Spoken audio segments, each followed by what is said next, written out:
Welcome to EntrepreNourish, the podcast that's hard to say but easy on the ears. I'm Felicite Moorman, lifelong entrepreneur, and I am so excited to bring you today's guest, Ashleigh Renard. Hi, Felicity. How are you? I'm so good. I'm so happy to be here with you. Okay, so I'm going to let you do your introduction because number one, I would embarrass you. Number two, I wouldn't mind doing that, but I want to focus on what you're focused on.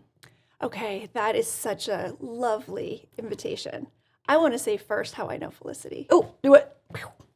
I taught Felicity's daughter skating, and I had hundreds of skating coaches over the years. I was a synchronized skating coach, so I had 12 to 20 athletes on the ice at the same time.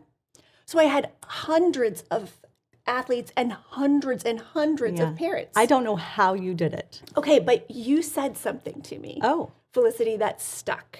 I'm ready for this. And I was in figure skating for most of my life, which I'm going to get to. And what I want your audience to understand is we don't see our gifts and we don't see our superpowers like other people do.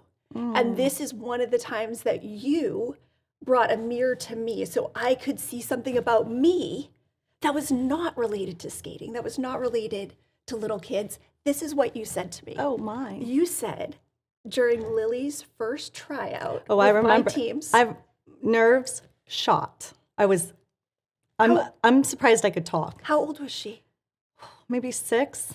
Okay, and she fell during a drill at tryouts, right? Yeah. Like bit it. Yeah. Right? This was her first major fall skating, was during tryouts. Oh, goodness. Okay, I didn't know that part of it. Yeah. Okay, and so you are witnessing her first big fall. Yeah. I am losing my mind. And she is out there, and we have the parents kind of held back. You know, they're like in the lobby behind 2 sets of glass, a few doors before they get to the Double rink. glass. So you're looking out, and your sweet little Lily, chubby little face plants That's on what the she ice. did. And what you said to me was you saw a coach with a purple scarf and a blonde ponytail fly in Yeah. and scoop Lily up Yeah. and say something to her Yeah. that you could not see, Couldn't see. right? You could not see. I was down at her little face. She was looking at me intently. And a few seconds later, she turned around and skipped right back to that line. I didn't have skates on, obviously. It was everything in me not to run with my shoes onto the ice and do the scooping myself. And I saw you do it, and I want to hear what I said. I don't know what you said, but what I felt was people trust me with the things that are important to them. Oh. Because in that moment, when you told me the story, what I felt from you was you knew I was going to take good care of your Lily. Yeah. You knew that whatever else was going to be happening here in this sport called synchronized skating that maybe you had never even seen. Had not seen it. Had not seen it, right. I used to recruit for a sport that people didn't know existed. So that's like such an interesting skill set. It's that amazing. I didn't realize until I left because I retired from skating 5 years ago. Yeah. This spring. Congratulations. Thank you. That was a major life shift for you. And your life shift was hard for me because I knew how much the sport would miss you and how impactful you'd been in my life. And I didn't know where we would connect again. Yeah.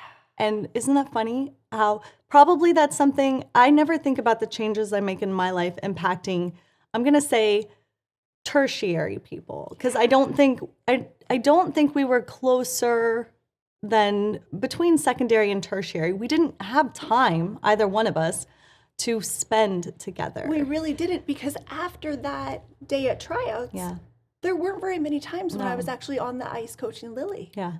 But because I was the leader, I was the director of the program, because that takes me back to my work history. Right. I was a synchronized skating coach and choreographer for 23 years in Canada and in the US. She started when she was 4. 2.5.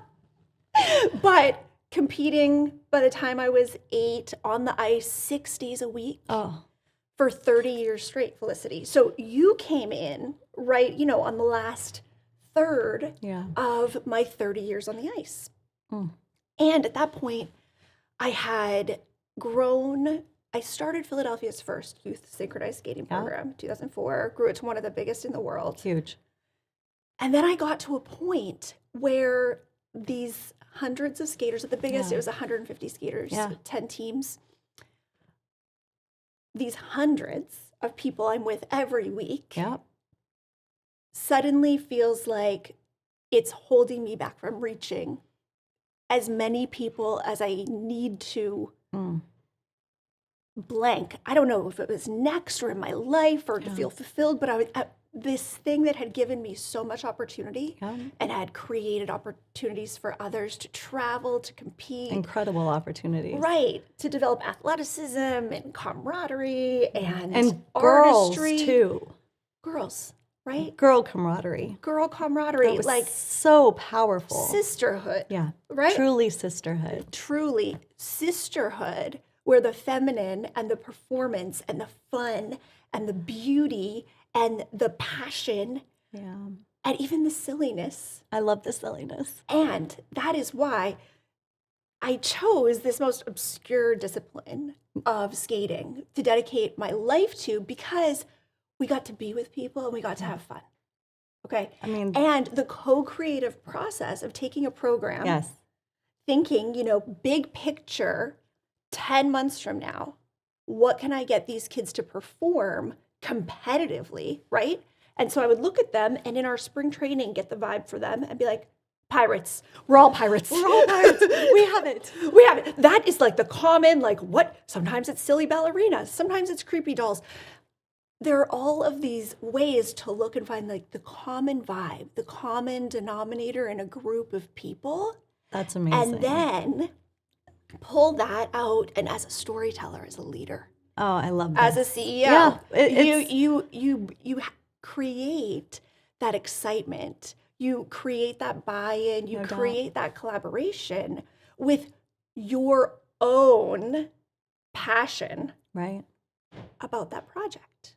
So all of that passion and love for that sport, that endeavor, and you still left it, but let me tell you, I had an incredible passion for technology when I began my venture into tech.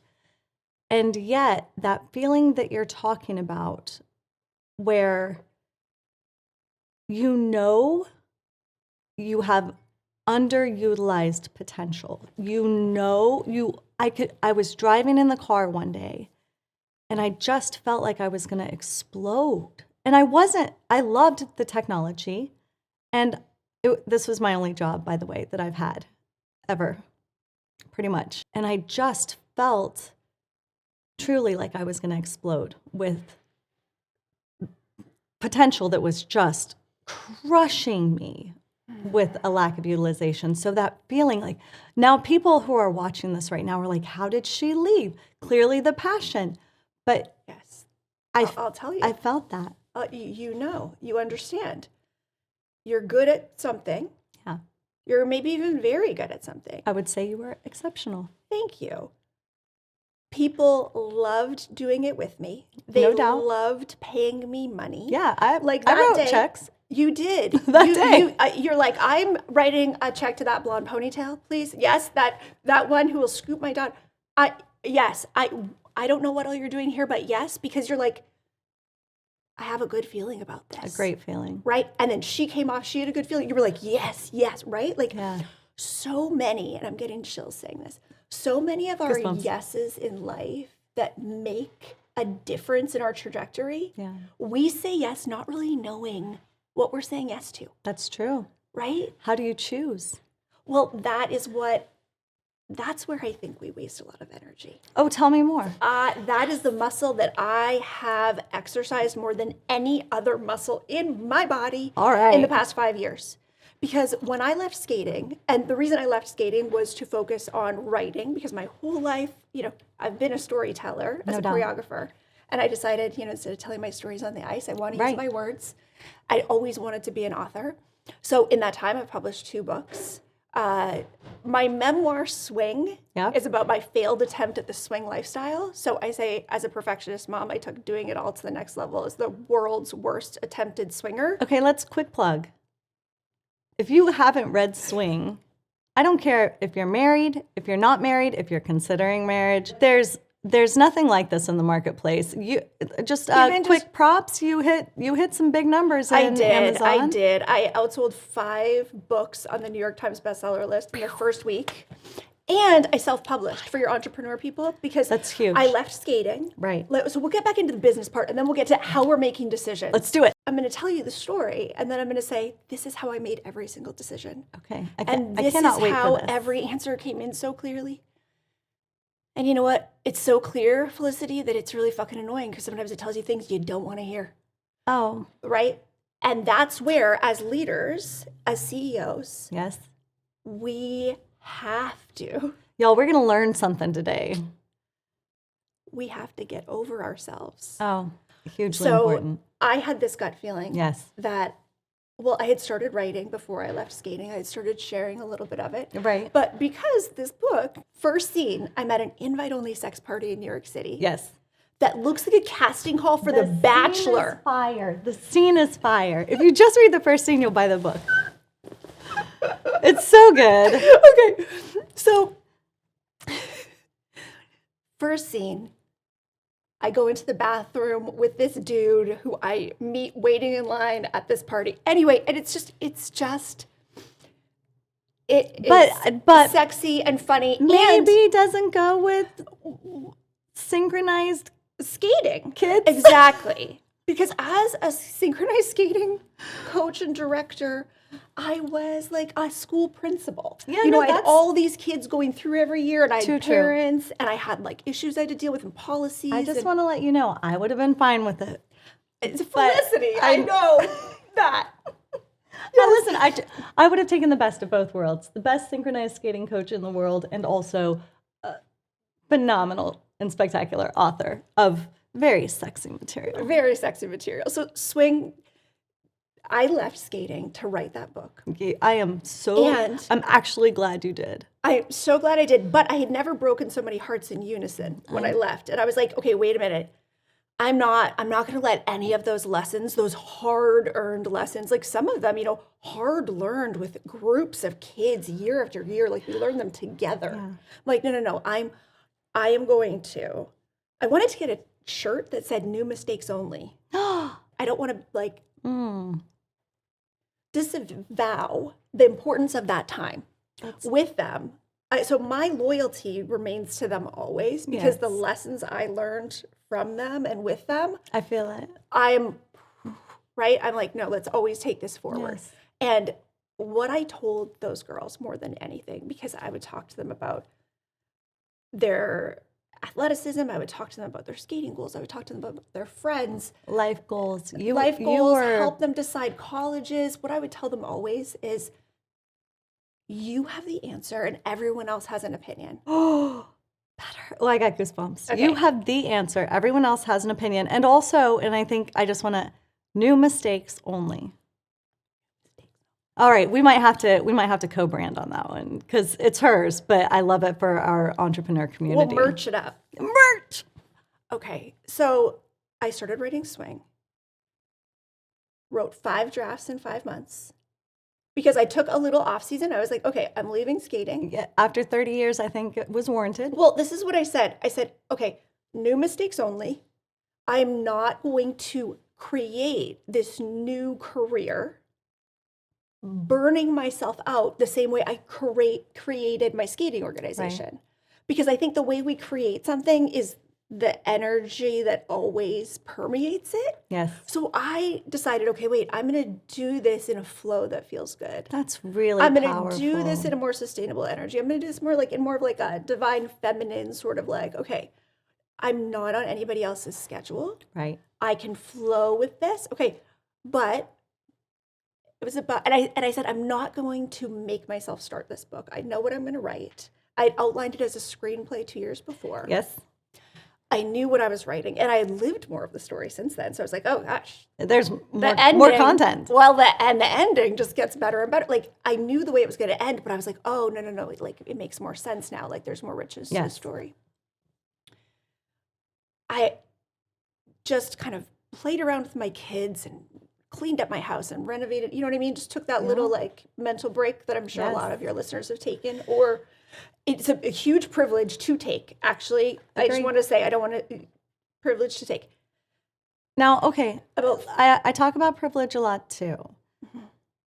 There's a privilege that also comes from very hard work. I believe it's important to recognize our privilege, but I also don't want to discredit the hard work that goes into creating some of that privilege. I have written my own paycheck since I was 16 years old. Yeah. Yeah. There have been a couple times where like for a few months or here or there, like I had an employer or two for little bits. Yeah. I am such a team player and so codependent that I can just go down to someone's level and like pander to them till the cows come home. So this is part I'm of glad you got out. New mistakes only. Okay. So I can work for other people. I can get on anyone's level. That's why whether a 6-year-old falls or a 16-year-old is pissed at me at 5 a.m, I can go, hey, 16-year-olds, how you feeling? Teenage girls are my favorite demographic of humans because their energy is their energy. Out of their mouth flows whatever. That's so real. But I'm just like, I feel like you feel like this. And they're like, yes. And then I'm like, I got them. You know what I mean? Yeah. You got the cheat codes. They feel understood. You're on their level. They're heard. They're seen. And I'm just their coach who like wants to get shit done on the ice. Yes. So I became like a cooperation whisperer. If 2 teenage girls were fighting with each other, I could say, okay, wait, you first. All right, blah, blah, blah, blah, blah. Got it. Your turn. Blah, blah, blah. Great news. These are all the ways you're on the same page. Oh.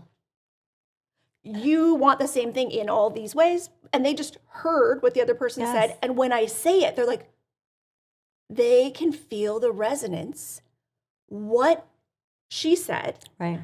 Because the way I choose my words when I'm coaching is even better than the way I'll speak on a podcast or things like that, because I feel like it's channeled. Yeah, and you're tuned. Yeah.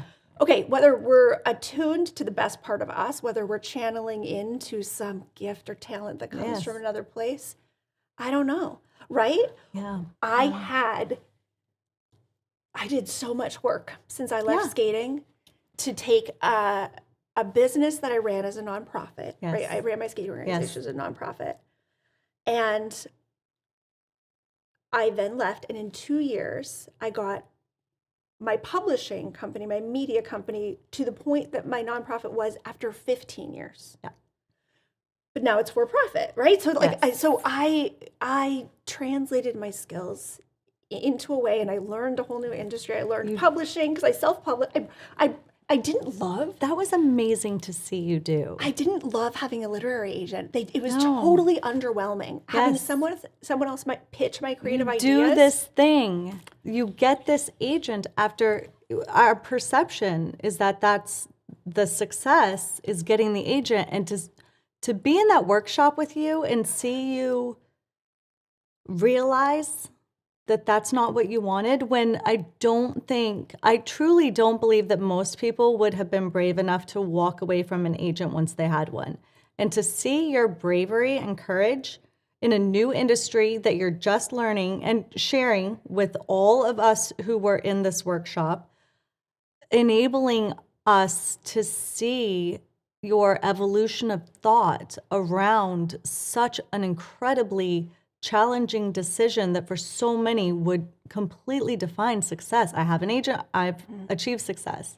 Yeah. That was incredible to watch. Well, and here's why I was able to do that. When I left skating, all I wanted was to publish a best-selling book. Yeah. Like, and very like, publish best-selling book. I want to, there was like, some of it was just from like passion and talent and just like a creative yearning. Yes. And part of it was to kind of like to show, to prove something. It was like to prove, but like quite often we don't finish that sentence. Yes. Right. To prove to whom? Yeah. part of it became to prove to the skating families I left, like I didn't leave for no reason. Yeah. Like I had this story to tell that was kind of racy, not appropriate for kids. I'm going to wrap this up. Then I'm going to go tell this sexy story. Right. So and even though it may not fit in with your kids, like I'm still a good person. And like, here's the sexy story world. Hey world. And the world's like, oh my God, right? And like, they're just eating it up. Truly. And I mean, it sold so many copies that I narrate the audiobook, listen to the audiobook. So we have a guest recently, Dr. B, physician, and she asked me for the first time, how do I define success? So I just mentioned a lot of writers would see getting the agent to manage this marketing campaign, frankly, would be there. That would be success. So what became your North Star for success in self-publishing? Yeah, well, my North Star was doing it the right, most prestigious way, you know, because I knew everybody in my field, and I was one of only 3 coaches in the whole country who was also a national or higher level technical specialist, part of the U.S. figure skating judging team. I was really doing well in that career. No doubt. Loved among my colleagues, like coaches from all over the world or country would call me when they were like having a tough, like I had a community and a sisterhood. I was, it was. So when I left, I was like, no, I'm going to do it the right way. I'm going to be like, you know, like, yeah, what is the equivalent of that? Okay, it would be like the agent and then published with a Big 5 publisher, which is like Random House or, you know, all the, just Google Big 5. It'll tell you the 5 that are there. So I was like, I'm going to do that. Yes, I can. I'm going to learn how to storytell this way. And like, I was just learning how to write. And that was a process too, learning how to write a scene well. You know what I mean? And then teaching us how to do it. Because that was the funny thing that happened. I was in the writing world for 1 year, got my agent, and then I was suddenly, I'm not exaggerating, this is so weird.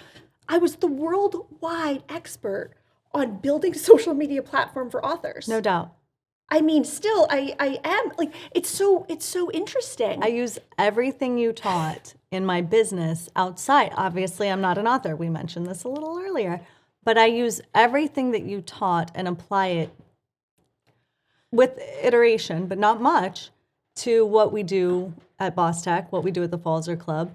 I still go back and reference the videos and the book as a how-to. Yeah. You wrote a lot of things. I was prolific. So I'm doing these seminars, then I'm getting paid. I'm getting paid as a writing coach. And I'm like, okay, wow, I'm coaching again. This is interesting because I didn't think I would ever coach again. Ta-da. I thought coaching was specific to skating.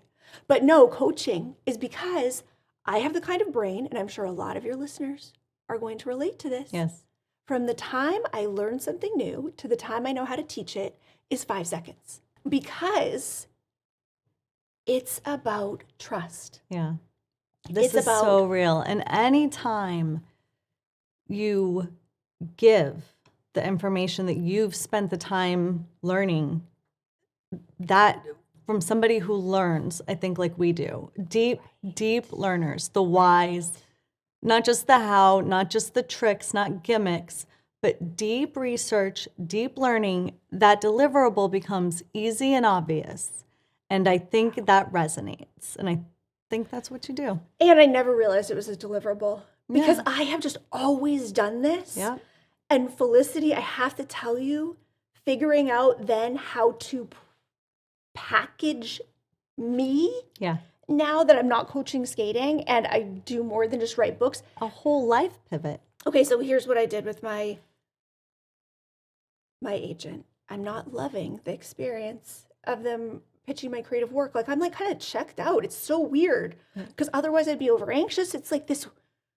It's this weird, like your baby was just removed from you, but like you're not done gestating, but like you know you're not supposed to think about it. It's so strange. It sounds because like we can't even work like because it's the thing you want to be working on. Yes. Right? Yes. And then to have someone else who's co-gestating it, but you're not really talking to, So one thing, my agent, I could not get her on the phone after she signed me. I signed with my agent April 2020. Oh, So, right? And she was certain she was going to sell this within like days. I signed with her because she was an international agent. makes sense. She was Canadian and she knew the US market, and she was like, oh, this is what we're going to do. We're going to sell Canadian rights first separate. Because what a publisher will usually do, what an agent will usually do is Right. take a book. And this was a good idea because she's like, this book is hot. She like offered me representation before she even finished it. She loved it, Felicity. She was like, oh my God, like this is the next like Untamed or Glennon Doyle type thing. And the first agent who requested the full manuscript was Glennon Doyle's agent. And then she rejected it. And then I cried for 2 months.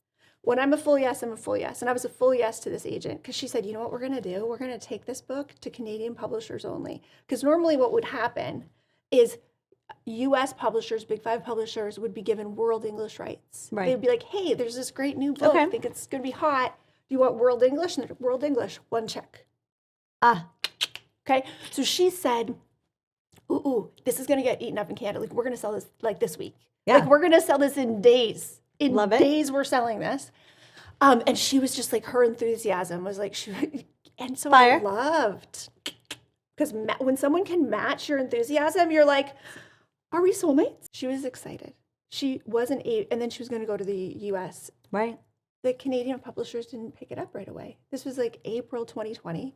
They were like, we're not, they didn't pick it up. Nobody from Canada offered to buy it. And she was like, oh. Okay, so then she went to US, and I was like, okay, wait a minute. But then she went to US publishers right away, and nobody bought it. And to this day, I don't even know what her pitch letter said. And I was like, yeah, don't like this. I asked for a couple pieces of advice about placing essays, and getting bylines and like anything else I could be doing. New York Times sort of. Exactly. Yes. Modern Love. Would you like this? Right. I was like, what? And she really was hands off with that. And I had thought when I signed with the literary agent that I was going to get like a career, Absolutely. like co-partner. Right. Please. Yes. Show me what I should do here and I'll make us both money. Right. Give me the roadmap. Yeah. She wasn't involved like that. This isn't what I thought it was going to be. Broke up with her on the eve of my 40th birthday. That was my gift. Happy birthday. Like, thank you. I was like, oh, I've only been with this agent for 4 months. And I decided I'm going to do this and I'm going to do it by Wednesday. Evolution. Yeah, like 48 hours after I decided, oh, here's the funny thing that happened though, Felicity. Oh. And this is why. Brave things. Well, yeah, brave things lead to big leaps. To me, it feels like jumping timelines, if anybody knows what that is. Yes. Are there other alternate timelines? I don't know, but I think I had a bunch that I was like, oh, the scariest, bravest thing I can do. What is it? What is it? I have goosebumps. Oh. Break up with my agent. I don't know what's going to happen. For 45 days, I couldn't contact any other agents. So I prepped 6 emails. That's a relatively short period of time in the world of competition. Right? I'll take it. Yeah, right? And I was like, okay. And so I prepped 6 emails to agents in the spring who, when they got my thing at Pandemic, Good they use were like, of time. I love this book, but I live in New York City right now and like everything just shut. Like I can't do this right. My kids are moving home. They were like, we can't. Oh. Like everybody was just like this, right? Oh.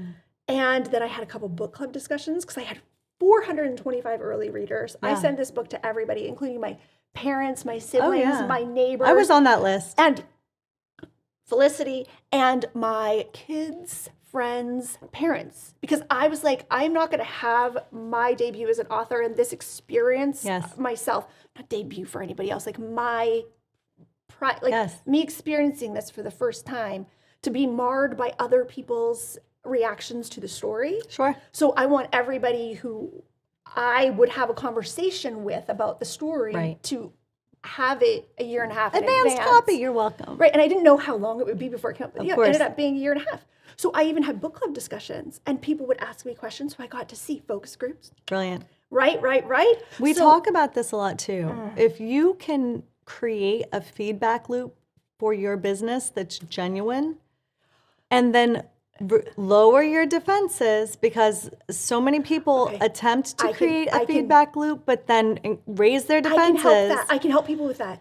I can help people with it's that a- because I am so defensive and I am so tenderhearted. Really? I You are take tenderhearted. things so personally. It's a So huge competitive advantage if you can do it. And there aren't a lot of competitive advantages that are free and require not 10 years of expertise. so this is the way I do it. Okay, share. On Instagram stories. Yes. I will start conversations and then ask people what they care about. And like ask where and then that's where you can see if your products are meeting their needs. Oh, I love it. Or if the experience you're having with them is meeting their needs. Like, you know what I mean? Like, what's a Yeah. really annoying customer service thing that happens? But you put that in your stories. Like, if a business wants feedback Yes. on their customer service. Yes. Drop your defenses, get curious about people's problems, open up that feedback loop, and then react to it and deliver. And that's, When you Rare. start it in a storytelling type way, yeah, I like this. you take back the power because you're running the narrative. Right. Because you have put on your stories the solicitation for info. Absolutely. Right? So then their defenses are lower. No, I like this. And you bring it in, and then you get to decide, maybe I'm not going to share that one. You're a dickhead. No, I'm going to share this one of this person who gave the feedback in a nicer way. I like and this. spin it because that's the thing. You show your audience, you can screenshot DMs, Yes, always yes. take off the picture. Show your audience the interactions you're having with other customers. This is a master class in her entire social media world is a master class in delivering as a business person, as an entrepreneur. So spend some time following her at Ashleigh Renard everywhere. And it's so easy, and we'll stick it in the description. But do that if you're struggling with social media. Certainly, I took her course early on for writers for my business. And again, everything is still applicable. so this is what happened when I broke up with the agent. Yeah. And I prepped those 6 emails. Yes. I couldn't contact anybody for 45 days. So in those 45 days, all of a sudden, the relief I felt around social media was incredible. I was like, oh, because everything I'd been posting for the last Yes. 2 years had been like, I hope this goes viral so an agent contacts me. And Right. Oh, Oh. when I broke up with my agent, You were September 29th, free. Yeah. my eve of my birthday, I was free. And then I posted my first How to Keep Monogamy Hot video. So good. And Oh, I got goosebumps. I gave Okay. myself goosebumps remembering that one. Felicity, I had been working so hard to build my social media, Yes. sharing my writing Yes. for 4 years, growing at 500 followers a year. Yeah. So I had about 2,000 followers on Instagram. And by the end of those 45 days, Yes. when I could contact agents again, Yes. I had grown my audience by 55,000 people. More high fives. And I was like, wait, what? So then, guess one of my talents is to giving basic ass sex advice that's not intimidating to people. It's not all basic. There's some advanced stuff in there, but you can get started. We're getting a little What more you of it. can get started 101 with Ashleigh. I was making videos about lots of different things. How to get your kids to clean the house. Oh yeah, like I said, I took those right, tips. Right, but then it was the How to Keep Monogamy Hot video, part 1. I didn't even know what part 2 was going to be. I was like, I'm just putting myself on the hook to make another video. Anyway, then everything exploded, and I was like, oh, I don't know if I want an agent. Wow, this was cool. And I just said, I'm going to do whatever I want. Yeah. And it just went kaboom. It was like I jumped timelines, and it was like, oh, here you go. Everything you wanted. And I was like, oh, that's really cool. Okay. Right? I'll take the I baby was back like, now. I was like, yeah, all right. Okay, so, and this is why I could leave my agent. Because I left Lily. Yeah. When I walked away from Lily, when I walked away from every one of those skaters, Yeah. I said, I am never going to not walk away when my gut tells me to walk away. Wow. Never again. I knew when it's a no, you just turn. When it's a no, you pivot and you let it drop. That's huge. you let it drop.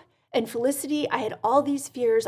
One of the biggest ones being that all my writing friends would not want to be my friends anymore because they became my friends because I was the new kid on the block who got an agent like that. Right. She came from skating and she has this agent. Like, oh my God. And she's so generous. And. You were giving. But you know what? When I left my agent, that was fine. People were actually even more excited for me because a lot of them didn't have agents. And they were like, that makes a lot of sense. They actually liked me better.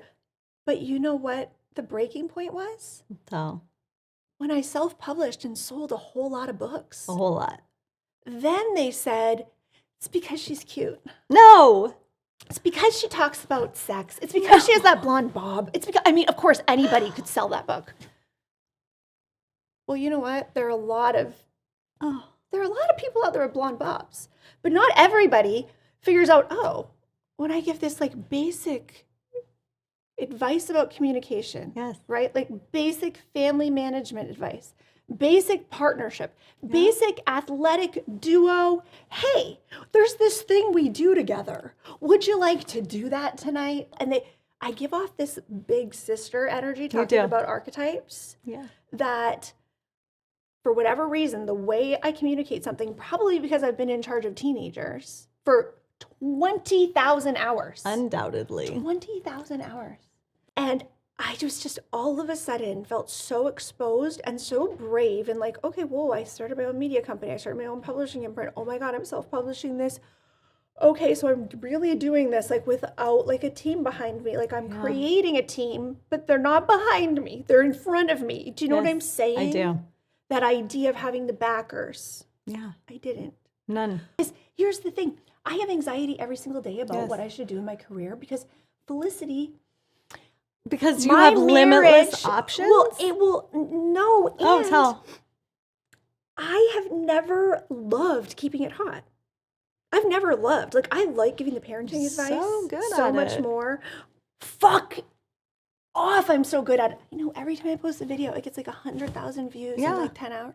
Well deserved. Well, thank you. But that's not your favorite thing. It's not my favorite thing. Just because you're good at something doesn't mean you have to continue and it. this is the thing. Skater. This is what I did. This is what I did. I found, okay, I can be the steward of this question. Why is it hard to keep it hot? And I can build products around this and I can bring in professionals. This is all that I was. I just gave like basic big sisterly advice. And here's the thing about keeping it hot. It was this thing that that really worked. And then I created a business around it, but I always felt conflicted around it. So I made these products, like the webinars are amazing. Amazing. And then I wrote a book, Keeping It Hot, the workbook. Also amazing. Which is great. It is such a good. And then there was just one worksheet in there that was things that make you happy. Oh. Things you can do that bring you joy or create happiness for you. And I got the digital copy and the hard copy because that's who I am. And I printed that page and it sits on my desk to the left immediately next to me so that whenever I'm frustrated or whenever I don't feel like the universe and I are driving, I can just see this list of, and I printed several pages because I have pages of this page as a reminder of the things I can step away from work and do that bring me joy. And because what you're doing is getting yourself back into that feeling of satisfaction. So I am doing it. You're doing it. And what was I just talking about? Felicity? Yeah, so you created the workshop, all of the workbook. The workbooks. I had a subscription box that had a toy for him, a toy for her. It's Keeping It Hot subscription box. A toy for her, a toy for him, a book for expansion inside the bedroom, a book for growth mindset outside the bedroom. Okay. And plenty some like cool decor things. Like we had these like cool like birthday candles, like that were like everybody's birthday was separate. Oh, I love it. Splash blanket, which is a waterproof blanket that I partner with a lot. They're great. Brilliant. Coconut loop. So it's just like this beautiful box. I sold out every time. I had in-person retreats. I had just like all of these things around a brand that like I was always a little apathetic. Like I was always a little like really?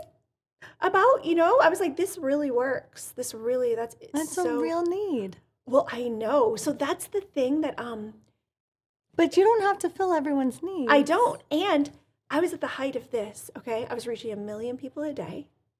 I was offered my own reality show, a marriage fixer-upper reality show. I recall. Because Keeping It Hot keeps working for me, I keep pushing those buttons, and then money comes out, and then I go, ugh. So right now, I've actually put that over to my assistant, and I'm like, you know what? I'm going to pretend like I sold the company. Like I sold it. Because I would like, if someone told me right now, someone did. Actually, someone just told me, because someone who I trust was like, wait a minute, I could take you to a big numbers, which were totally reasonable, in the next 2 years. I was like, I know you can do that. And then on the second call with him, I was like, and I wonder if I just want this to go away. It's like so more exciting. money than I've ever made in my life. Because then I walked away from my reality show too.